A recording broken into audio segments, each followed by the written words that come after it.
What's good, everybody? What's good? This your boy Big L, and welcome to episode one of Big L. I'm So Pretty TV. First time I've been doing it. Been wanting to do it for a long time. Um, so I'm a little nervous, and it's a little different. I've never done it before, so bear with a brother. Trying to iron out all the kinks and everything, but it's basically going to be about the times in life of course, me, your boy Big L. I'm so pretty, and it's gonna be live all the time. It's gonna be uncut. It's gonna be a little raw. It's gonna be fun. And gonna be some funny stuff. Gonna be some serious things, different topics that I may choose and want to talk about. Um, Sometimes I think I look at my life and I think it's kind of interesting, and some of the topics that I might go into may have to deal with just wanting to know, getting people's different perspectives on things in this thing we call life. And I just want to, let people know and see. You're going to learn some things about me, probably some things you didn't even know. Some people may know and some people may not know. But whatever way it goes, it's all good. I'm not trying to get rich off of this. I'm not trying to, you know, get none of that. This is just for my people that I love, that I've met along the way, that care about me, that I love and care about them, and they feel the same about me. You know, for me, anybody that knows me, it's all love with everybody. I love everybody. I have fun with everybody. You know, even people I just met, friends that I haven't been friends that long with. We always, have something good to say, comments and everything. Y'all see how I get down on my page, man. I make videos. I don't make them like I should, but I'm getting ready to start to, so buckle in, strap it down, and let's get started. Well, of course, my name is Big L, and my real name is Lawrence W. Watson, in case for those who don't know. My nickname is Lonnie. All my friends call me Lonnie, that I grew up went to high school with. And of course, a lot of them still call me Lawrence too, which is all good.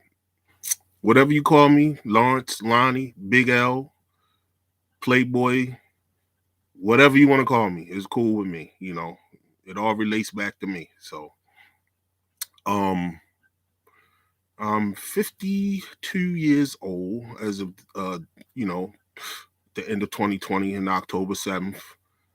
And I was born, of course, in Baltimore, Maryland. And my parents are Lawrence W. Watson Sr., and my mom's is Patsy Watson. um, both of my parents, are no longer with us. My pops passed in 2009, and my mom's passed in 2015. And both of my parents meant a lot to me, and they were the love of my life. I can't say it no better than that. I have a lot of people have that separation with their parents, far as, and I'm not saying it in a way that you don't love your parents. No, that's not what I mean. What I'm saying is some people have a great connection with their fathers. Some people have a great connection with their moms, and sometimes one outweighs the other. But for me, it's not like that. It was more of my parents growing up. They got divorced when I was young, and I stayed with my dad for a couple of years. Then I moved with my mom's.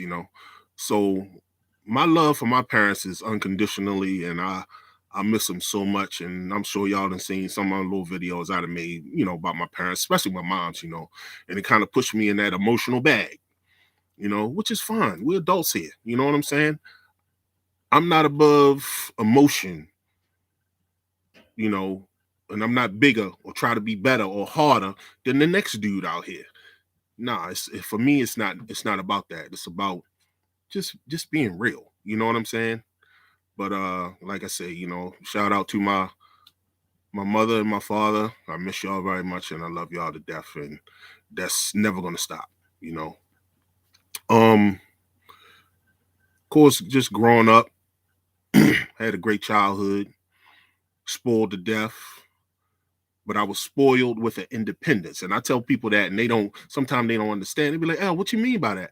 What I mean is, my parents raised me to know how to get along on my own and take care of myself.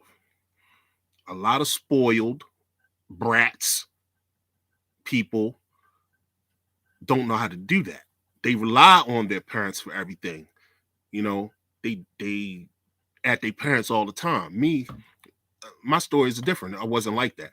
I was learning to handle stuff on your own. Only ask for help when you really need it. Handle it. Try to do your best to handle it yourself until you actually have to reach out and go get that help. That's what I mean by that. Spoiled with an independence. You know, yeah, I was like the next spoiled kid. I got everything that I wanted when I was younger. You know, and didn't take advantage of it. Didn't milk it. I took it for what it was worth. I appreciated everything that my parents did for me. You know, and that's a little touch on my life with my parents and everything. I think I was raised pretty good. They did a great job raising me. Um, am I perfect? Nah, far from it. They made a whole bunch of mistakes, just like all of you out there have. No matter what the predicament, you've made these mistakes, and we've all made them. And we chalk it up as a learning curve. And sometimes we still learn. I'm 52 years old and I'm still learning out here. I learn from everybody I interact with. I take a piece of something with me. But I just want to tell y'all something real quick, and I've waited a while to divulge this, um because I feel as though, as you guys are my friends, you know you guys that care about me, I care about you, we care about each other out here. Everybody that's a friend, that's a real friend to me, that's why I'm divulging this right here. And of course, in a while back in 2000, early 2020, I know I caught COVID. I got sick. I was in the hospital for like a whole month. I almost died, to be honest, and I actually did. I went through that. I went through the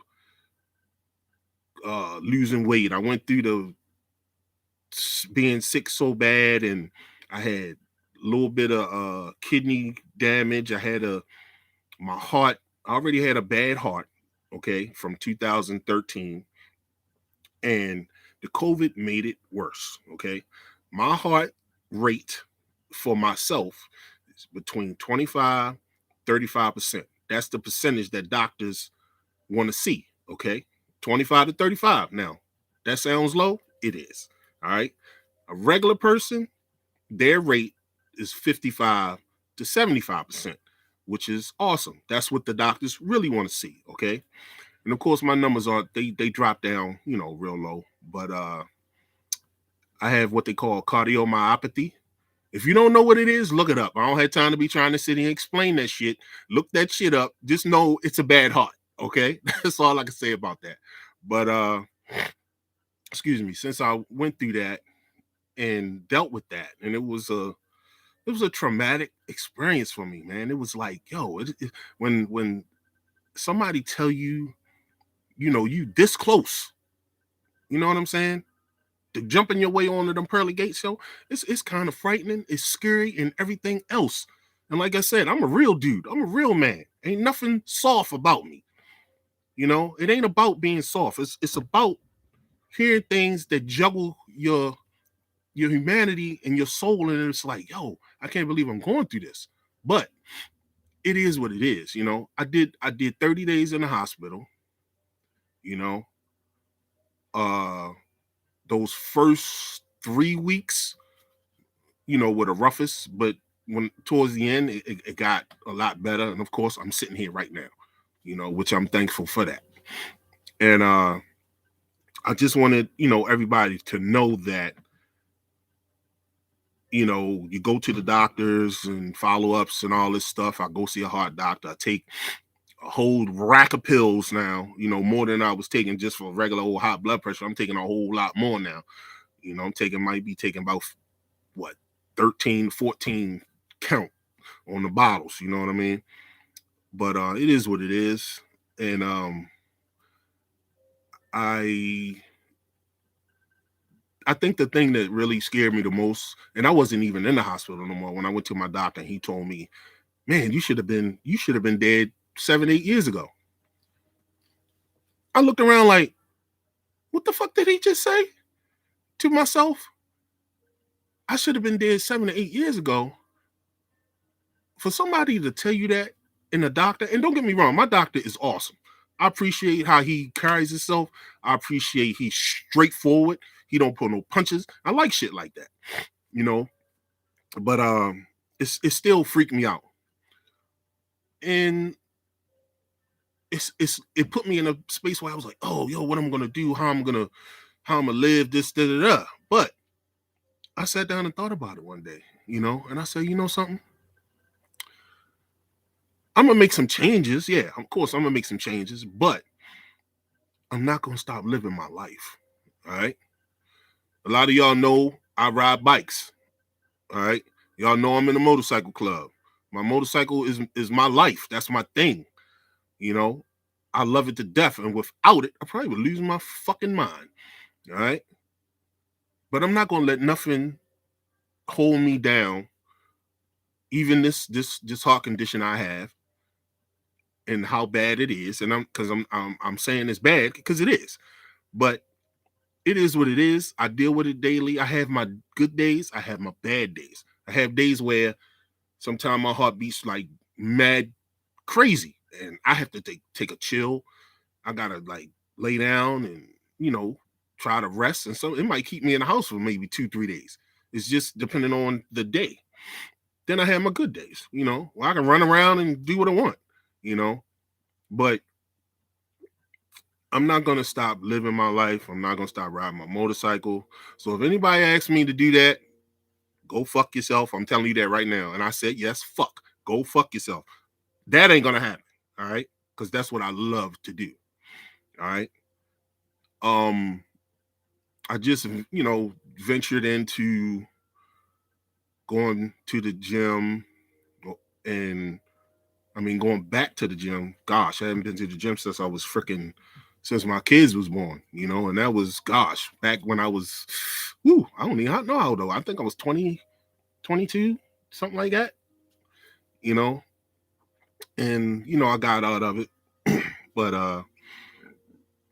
and then before I get to that, I'm rewind it back a little bit.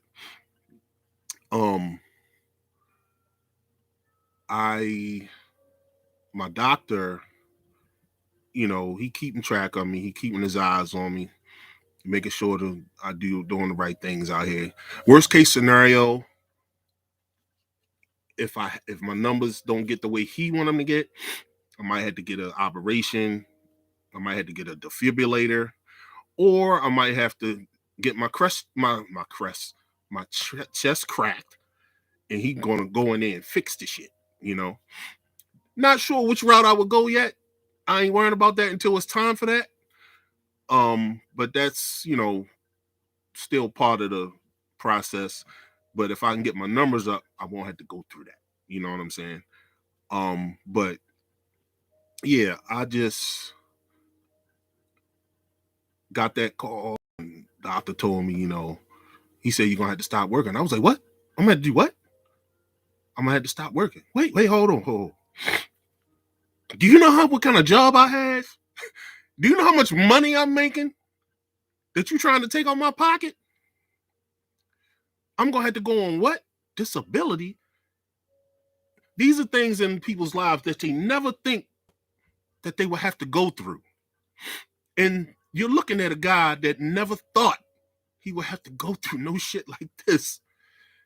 My kids used to call me Dad, you our Superman. You know what I'm saying? When they was younger. And I actually kind of thought I was Superman for them. You know what I mean?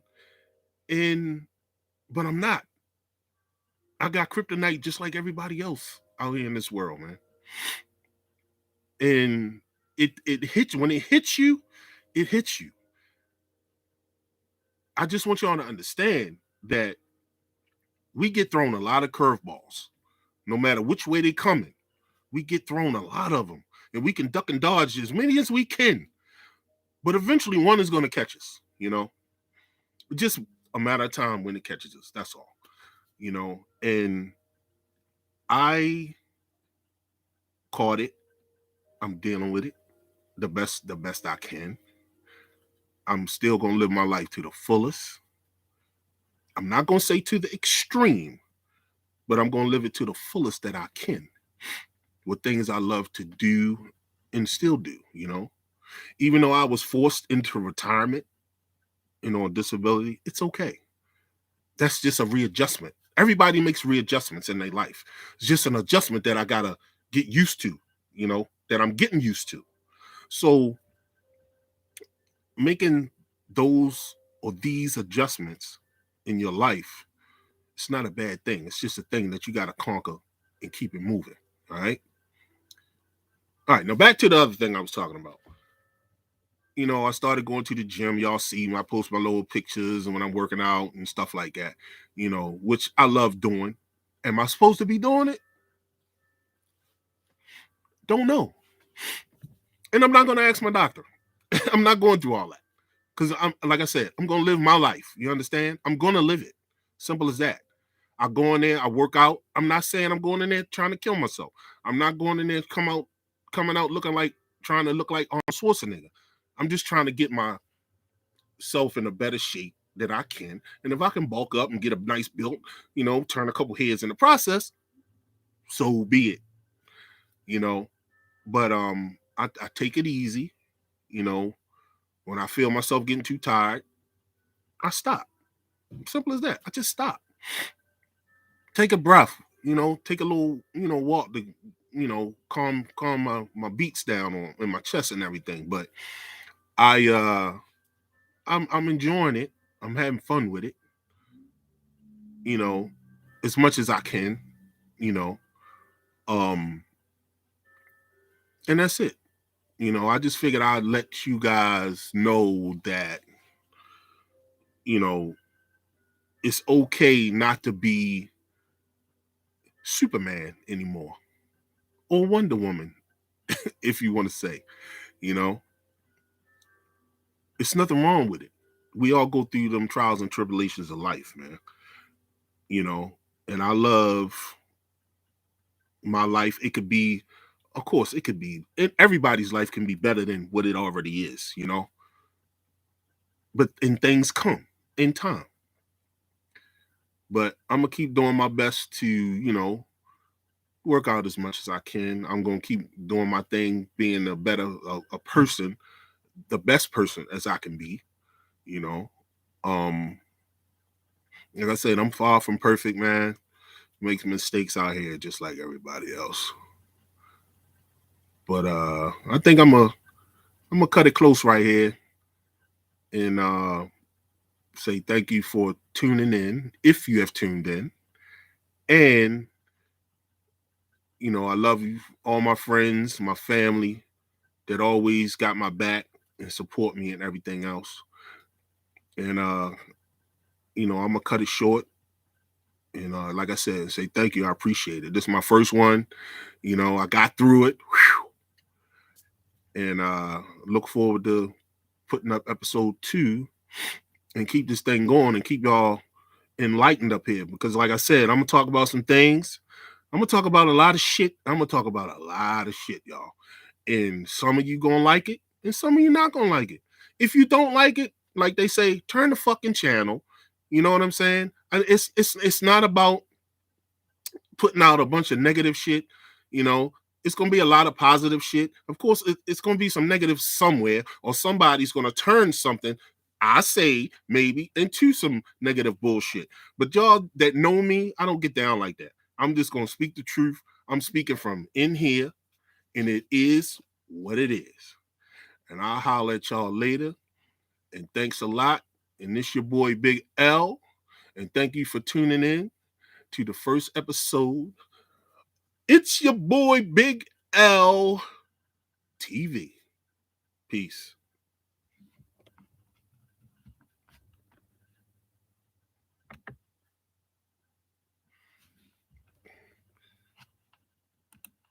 It says your stream will stop immediately and you will no longer be end it.